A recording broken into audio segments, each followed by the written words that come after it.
Eu vou falar sobre o subfilo crustácea, os crustáceos. A maioria das espécies pertencentes a esse subfilo são aquáticas, como os camarões, as lagostas e o caranguejo. Também tem espécies terrestres, como, por exemplo, os tatuzinhos de jardim. O corpo do animal é formado pelo cefalotórax, que é a junção da cabeça com o tórax, e pelo abdômen. Eles apresentam dois pares de antenas, que são os tetráceros, com função sensorial. E também tem as patas, que podem ser divididas em pinças, que servem para defesa e manipulação de objetos, periópodes, com função locomotora, para andar, pleópodes, também com função locomotora, mas para nadar, urópodes e telson, que funcionam como um leme para essa natação. O exoesqueleto dos crustáceos é impregnado de sais de cálcio. Os microcrustáceos, eles se alimentam do fitoplâncton e formam zooplâncton. De maneira geral, esses animais são dioicos, ou seja, apresentam o sexo feminino e masculino separado, têm fecundação externa e possuem desenvolvimento indireto, que no caso formam a larva, tem o estágio larval. Agora vamos falar sobre os diplópodes, que são conhecidos também como emboás, piolhos de cobra ou gôngolos. Então, eles apresentam um corpo alongado, cilíndrico ou levemente achatado, que são divididos em segmentos, onde há em cada segmento 2 pares de patas. E o seu corpo é dividido em cabeça, tórax e abdômen. O seu habitat é terrestre. Eles preferem locais escuros e úmidos para viverem. Se locomovem lentamente e possuem desenvolvimento direto. São animais díceros, ou seja, eles possuem um par de antenas com presença de pelos táteis. A sua respiração é traqueal, realizada pela traqueia, e eles possuem grande quantidade de pernas, de 20 a 100. Quando se sentem ameaçados, eles enrolam o seu corpo em formato de espiral. E a sua reprodução é sexuada. Eles são animais ovíparos, ou seja, põem ovos, possuem olhos simples e são animais herbívoros, se alimentando de vegetais, e dentrívoros, se alimentando de detritos de matéria de origem vegetal morta. Bom, eu irei falar sobre a xilopoda. As xilopodas são conhecidas popularmente como centopeias ou lacraias. É uma das classes pertencentes ao subfilo Myrapoda. Possui mais de 3.300 espécies descritas. São geralmente animais achatados, dorsoventralmente, que podem variar de 3 a 30 centímetros de comprimento.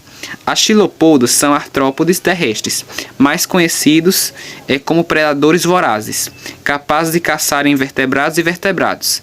Elas predam suas presas através da inoculação do veneno.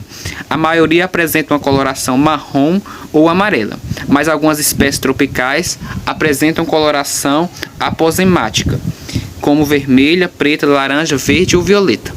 Eu vou falar sobre o subfilo dos aracnídeos. Os aracnídeos são animais invertebrados, e esse subfilo é composto por aranhas, carrapatos, ácaros, opiliões, escorpiões, entre outros. Os aracnídeos habitam ambientes variados, como regiões tropicais quentes e frias. Com relação à alimentação, os aracnídeos contam com um aparelho digestivo que possibilita uma digestão completa, que é formado por um tubo digestório, que facilita o processo extracelular. Toda a alimentação é liquefeita, pois há uma digestão externa feita anteriormente à ingestão da presa. A aranha possui um estômago com poderosa musculatura, que suga a presa e extrai dela líquidos corporais. E o carrapato difere-se totalmente, pois apenas suga o sangue de sua vítima. Com relação à anatomia e reprodução, o seu corpo é dividido em 2 partes. O cefalotórax, que é a única unidade que contém a cabeça e o tórax, e o abdômen. E os escorpiões, em específico, que tem uma espécie de cauda, que na verdade é o pós-abdômen. A maior parte desses artrópodes respira através de filotraqueias, que são um tipo de pulmão, e as trocas gasosas ocorrem por meio de lamelas. Possuem as importantes quelíceras, estruturas que substituem as mandíbulas, que são inexistentes neles. Auxilia na captura das presas e na ingestão. E eles já nascem sem metamorfose, com aspecto de jovens adultos. O desenvolvimento é rápido e direto. E possuem sexos separados, e a fecundação ocorre de forma interna. Com relação ao sistema nervoso da aranha em específico, é considerado muito desenvolvido.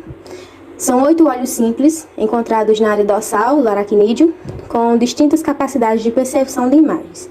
E existem ainda os pelos sensoriais, também conhecidos como cerdas táteis, ao longo dos corpos das aranhas, especificamente na região dos apêndices. Os insetos, animais do filo dos artrópodes, constituem o grupo de animais com o maior número de espécies existentes, e tem como principais características 3 pares de patas, 2 antenas e o corpo dividido em cabeça, abdômen e patas. A maioria é terrestre.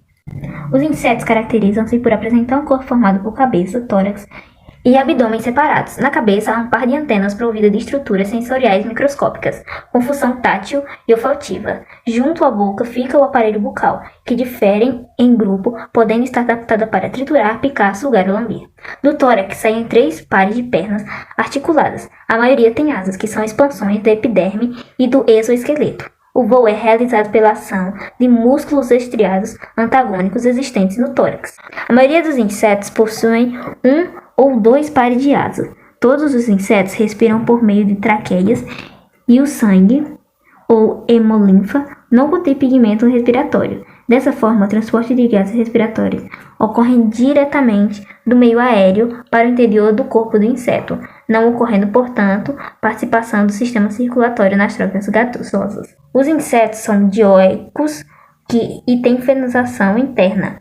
Em relação ao desenvolvimento pós-embrionário, podem ser classificados em ametábolos, que não passam por metamorfose, e metábolos, sofrem metamorfose, isto é, passam por profundas mudanças de forma, desde o ovo até o inseto adulto, ocorrendo em estágios intermediários. Sistemática. São 8 ordens mais conhecidas da classe dos insetos. A ordem Odonata, Orthoptera, Hemiptera, Omptotera, Coleoptera, Coleptoptera, Leptoptera, Diptera e Hemitoptera.